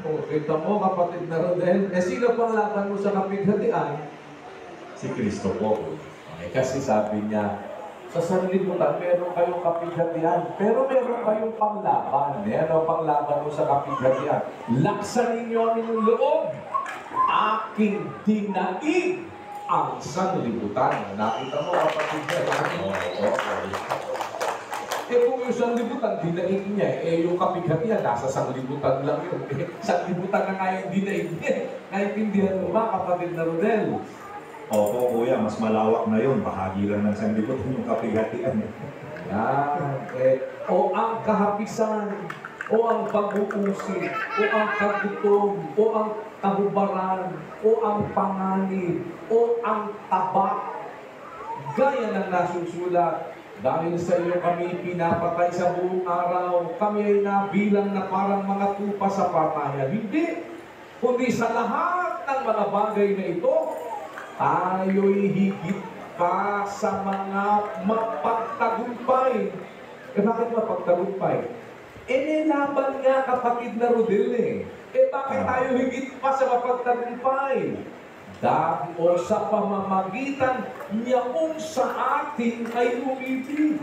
Sapagkat ako'y naniniwalang lubos na kahit ang kamatayan man, kahit ang buhay, kahit ang mga anghel, kahit ang mga pamunuan, kahit ang mga bagay na kasalukuyan, kahit ang mga bagay na darating, kahit ang mga kapangyarihan, kahit ang kataasan, kahit ang kababaan, kahit ang alinmang ibang nilalang, ay hindi makapaghihiwalay sa atin o makapagtatagumpay sa atin sa pag-ibig ng Diyos na nasa kay Kristo Jesus na Panginoon natin.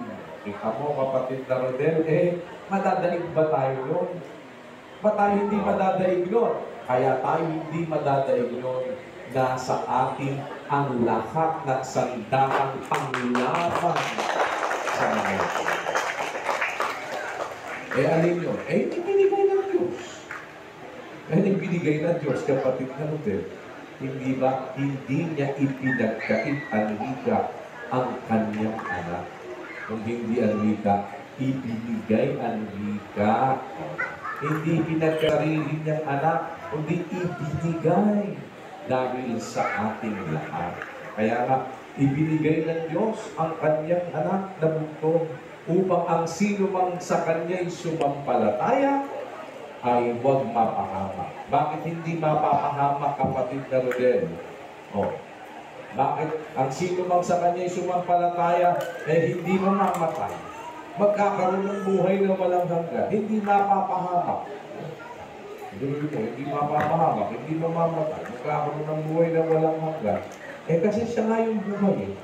Ano ba ang panglaban sa buhay? Sa kamatayan? Di buhay. Nare-realize mo ba ngayon yun? Ngayon, si Kristo yun. Ano ba yung nagsabi? Paano ngayon yan isinasalaysay, kapatid na Rodel, ni Pablo? Isa-isahin mo. Basahin mo ng dahan-dahan na may buong pagmamahal at mayroong pag-ibig, kapatid na Rodel. Kolosas, umpisahan mo sa uno. Opo. Si Pablo, na apostol ni Hesukristo sa pamamagitan ng kalooban ng Diyos, at ang kapatid nating si Timoteo, sa mga banal at tapat na mga kapatid kay Kristo na nangasa Kolosas, sumainyo nawa ang biyaya at kapayapaang mula sa Diyos na ating Ama. Nagpapasalamat kami sa Diyos na Ama ng ating Panginoong Hesukristo, na kayo'y laging idinadalangin. Nang nabalitaan namin ang inyong pananampalataya kay Kristo Jesus at ang pag-ibig ninyo sa lahat ng mga banal.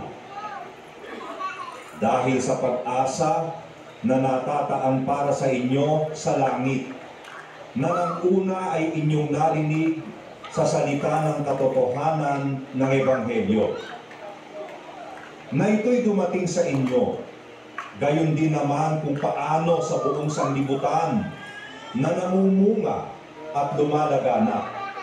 Gaya rin naman sa inyo, mula ng araw na inyong marinig at maalaman ang biyaya ng Diyos sa katotohanan. Ayon sa inyong natutuhan kay Epafras, na aming minamahal na kasamang lingkod, na isang tapat na ministro ni Kristo sa ganang atin, na siya rin namang sa amin ay nagbalita ng inyong pag-ibig sa Espiritu. Dahil dito'y kami naman, mula ng araw na aming marinig ito, ay hindi kami nagsisitigil ng pananalangin at ng paghingi na patungkol sa inyo, upang kayo'y puspusin ng kaalaman ng kanyang kalooban sa buong karunungan at pagkaunawa ayon sa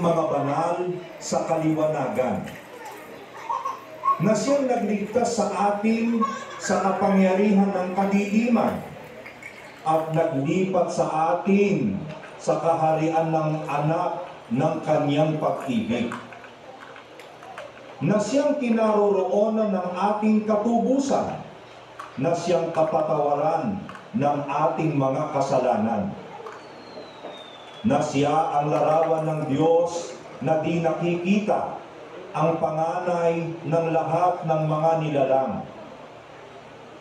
Sapagkat sa kanya nilalang ang lahat ng mga bagay, sa sangkalangitan at sa sangkalupaan, na mga bagay na nakikita at ang mga bagay na di nakikita, maging mga luklukan o mga pagsakop o mga pamunuan o mga kapangyarihan.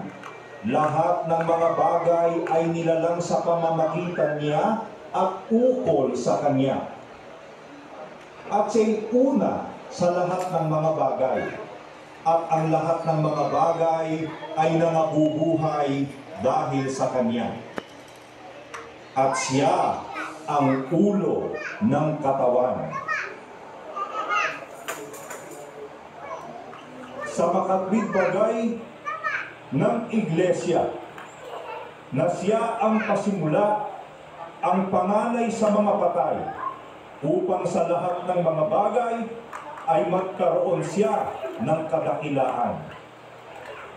Sapagkat minagaling ng Ama na ang buong kapuspusan ay manahalan sa Kanya. At sa pamamagitan niya ay pakipagkasunduin sa Kanya ang lahat ng mga bagay na pinapayapa niya sa pamamagitan ng dugo ng Kanyang krus. Sa pamamagitan niya, sinasabi ko, maging mga bagay sa kalupaan o mga bagay sa sangkalangitan. Kita mo, kapatid na Rodel, diba? Maging yung mga bagay sa kalupaan o mga bagay sa kalangitan. Minagaling ng Ama ang buong kapuspusan manahan. Kanino, kapatid na Rodel? Kay Kristo po. Kay Kristo. At sa pamamagitan niya ng ating Panginoong Jesucristo, pakipagkasunduin sa Kanya ang lahat ng mga bagay na pinapayapa niya sa pamamagitan ng dugo ng Kanyang krus. Tignan mo, eh di si Kristo laban sa kabuluhan. Kasi siya ang kapayapaan, kapatid na Rodel. Siya ang panglaban natin sa ating mga kasalanan. Bakit? Tignan mo, no? May laban tayo eh. Eto, kapatid na Rodel. Hindi ba, sabi ni Pablo kay Tito, basahin mo, no? Sa 2:12 ng Tito. Opo. Na nagtuturo sa atin upang pagtanggi natin sa kalikuan at sa mga kahalayan ng sanlibutan ay marapat mabuhay tayong may pagpipigil at matuwid at banal sa panahong kasalukuyan ng sanlibutan ito. Yan, kapatid na Rodel. Pagtanggi natin sa kalikuan, tinanggihan mo yung kalikuan. Pagka tinanggihan mo na yung kalikuan, nilalabanan mo o hindi? Nilalabanan. Dapat tayo ng buhay, may pagpipigil at matuwid. Anong panglaban mo sa kalikuan, kapatid na Rodel? Katwiran po. Basahin mo ngayon. 1:9, kapatid na Rodel, ng unang buwan. Kung ipinahahayag natin ang ating mga kasalanan, ay tapat at banal siya na tayo'y patatawarin sa ating mga kasalanan at tayo'y lilinisin sa lahat ng kalikuan. Kita mo, dililinisin tayo sa lahat ng kalikuan. Kalikuan, siyempre, ang panglaban mo sa liko, yung matuwid. Sino ba yung matuwid? Na sinasabi na, di ba si Kristo, sabi ang matuwid. Mumunti kong mga anak ang mga bagay na ito. Pag tinuloy mo sa 2:1, sinusulat ko sa inyo upang huwag kayong magkasala. At kung sino man ay magkasala, ay may tagapamagitan tayo sa Ama, si Jesucristo ang matuwid. Kita mo, no? Kaya nga, kapatid na Rodel, ang panglaban mo sa kalikuan, yung katwiran. Ang panglaban mo sa kalikuan, yung matuwid. Huwag mong kalimutan, lahat ng kalikuan, kasalanan. Si Kristo, pampalubang loob natin sa ating mga kasalanan. Sino ba yung nasandata natin laban sa kasalanan? Si Kristo po. Di ba kaya tayo nagkaroon ng kapatawaran ng ating mga kasalanan dahil sa pagkabuhos ng dugo ni Kristo? Ano naging sandata? Anong sandata natin sa kasalanan? Siya nga, pampalubag loob sa ating mga kasalanan. Anong sandata natin laban sa kasalanan? Hindi ba, kapatid na Rodel, si Kristo din? Amen. Kaya nga, lahat na ito na sinasabi, siyang kinaroroonan ng ating katubusan, siyang kapatawaran ng ating mga kasalanan. Siya ang larawan ng Diyos na di nakikita, ang panganay ng lahat ng mga nilalang. sapagkat sa Kanya, wika, nilalang ang lahat ng mga bagay sa sangkalantan, sangkalpaan. Mga bagay na nakikita, mga bagay na di nakikita, maging mga luklukan o mga pagsakop o mga pamulungan o mga kapangyarihan. Lahat ng mga bagay ay nilalang sa pamamagitan niya at ukol sa Kanya. Kaya kung meron man tayo, mga kapatid, na kailangan na maibihis natin, mataglay natin, bilang sandata natin na ukol sa Espiritu, lalabanan natin matatag sa ating pananampalataya. Bakit? Sapagkat siyasatid nyo ang inyong sarili kung kayo'y nasa pananampalataya. Hindi ba ganin yung nalalaman na si Kristo'y nasa inyo? Maliban na kung kayo'y itinakwil na. Kung nasa pananampalataya ka, pag wala ka sa pananampalataya, kaya nga kailangan sumampalataya tayo sa ating Panginoong Jesucristo, tanggapin natin ang ating Panginoong Jesucristo, at yung mga nabautismo ng wika sa Kanya, ibinihi si Kristo. Pag nakabihi sa atin si Kristo, taglay natin, kapatid na Rodel, ang sandata ukol sa Espiritu. Kompleto. Mga sandata na yan. Bakit? Si Kristo, nasa Kanya na lahat, kapatid na Rodel. Di ba? Kaaway natin din yung kasalanan. Sabi dun sa 12:4 ng Hebreo, siya pa din yung sandata natin sa kasalanan. Sabi dun sa 12:4, hindi pa kayo nakikipaglaban hanggang sa mabubuwang dugo na nakikipag-away laban sa kasalanan. O kaya, yung dugo ng ating Panginoong Jesucristo, na maliban ng wika sa pagkabuhos ng dugo, walang kapatawaran. Pagkabuhos ng dugo ni Kristo yun Kaya ano ang naging panglaban natin, kapatid na Rodel, sa kasalanan? At panglaban natin sa kasalanan, kasi sinasabi ko ito para huwag kayong magkasala. Pero kung kayo ang wika, magkasala, meron tayong kung ang sino man ay magkasala, may tagapamagitan tayo sa Ama. Si Jesucristo ang matuwid. Tignan mo, bakit? Kasi siya ang panglaban natin sa kasalanan.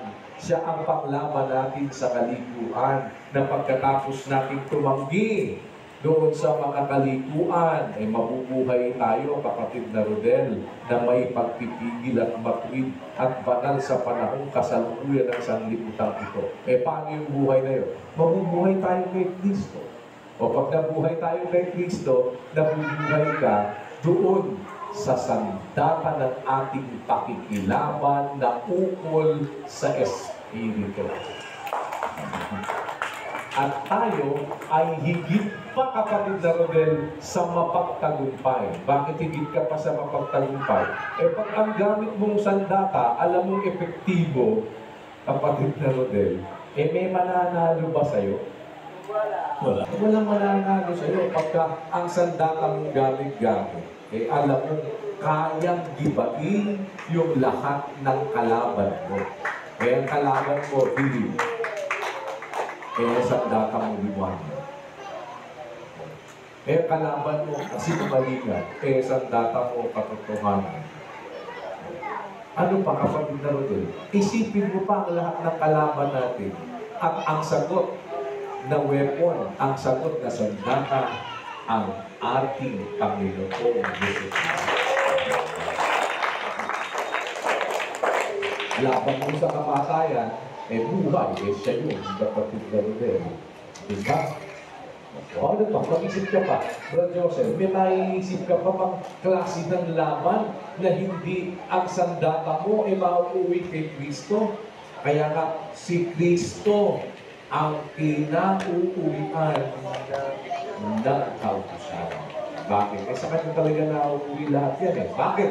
Sa ikatutuwid ng bawat sumasampalataya. O kaya tayo matutuwid, ibig sabihin, sa ikatutuwid, maalis ka sa pagiging liko, kapatid na Joseph. Paano yun? Sa kapamgitan nito, si Kristo. Si Kristo kasi kinauwian ng kautusan sa ikatutuwid ng bawat sumasampalataya. Kaya, Mayroon tayong laban. Ang laban natin sa Diablo. Ang Diablo ang may dala ng lahat ng kapangyarihan ng kadiliman. Okay, mga pamunuan yan, mga pamunuan yan. Si Kristo, puno din yan. Puno sa bahay ng Diyos. Diba? Okay, andyan lahat ngayon yan. Yung laban natin na yan, espiritu ng kasamaan. Natural, ang espiritu ng kabutihan ng panglaban yan. O inasan ba lahat yan, kapatid na Joseph? Mag-isip ka ng laban natin na hindi ang magiging sagot mong panglaban ay na kay Kristo. Mga sandata ng ating pakikipaglaban. Mag-isip ka. Mag-isip ka na hindi magiging effective na panglaban mo ay si Kristo.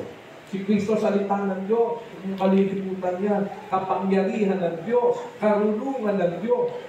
Diba? Si Kristo kinatataguan ng lahat ng kaalaman. Kaya nga, panglaban mo sa kamangmangan yan.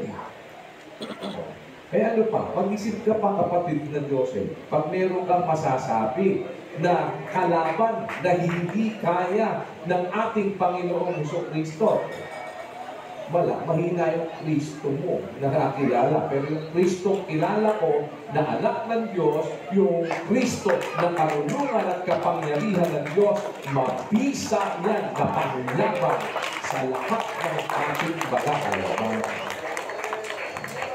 Ay ang dapat yun ang iniisip natin, kapatid na Josel. May naiisip ka pa ba? Na Josel, may maiuuwi ka ba? At meron ka ba ngayong mas malawak na pananaw pag sinasabi mo ngayon ang ibinalita ng ating mga apostol na ibinalita nila, ipinahayag nila. At bakit mahalaga na makuha natin yung mabuting balita ngayon? Yung mabuting balita ng kaligtasan na yung ating Panginoong Jesucristo. Sapagkat sa pamamagitan niya, makikilala mo rin kung anong klaseng weapon mayroon tayo kapag nasa atin ang ating Panginoong Jesucristo. Hindi nga, mag-isip ka pa, Brad Joseph, meron ka pa kayong natututunan, lumalawak pa ang pananaw at pagkakilala mo hindi sa lahat sa ating Panginoong Jesucristo. Brad Joseph. Kuya, salamat po sa Diyos na maraming salamat talaga. Ang dali pong nagkabit-kabit matapos na inilakan mo na po. Pero talagang kanina, may kapado talaga sana. Nanganapa talaga ako, I mean. Ang hira ako, ano ba ito? Ba't ganon? Bigla po akong nanapa, dami talaga.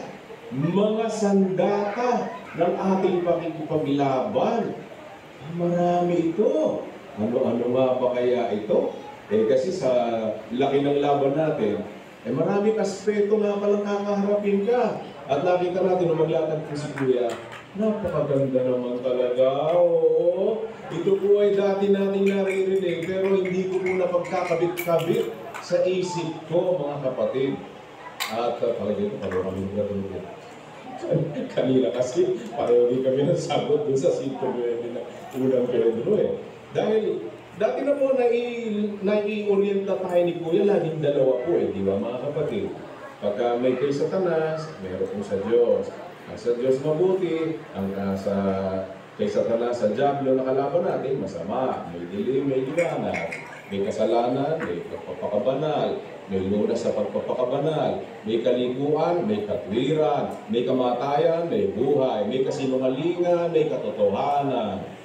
Lahat ng puntahan mo, no, na nandoon sa side ng Diablo, na yun lahat pagdadaanan ng laban Kasinungalingan, may laban tayo dyan. Yung kamatayan, may laban tayo dyan. Doon sa kasalanan, may laban tayo dyan. Sa mga kapangyarihan, alam niyo naman natin po yun Ang kapangyarihan, pinanggalingan nga ng marami sa atin, nandun tayo sa ilalim ng kapangyarihan ng Diablo, ng kadiliman, 26 nung na 18 po ng gawa, binasa ng lahat natin kanina. Diyan po tayo lahat galing may laban talaga dyan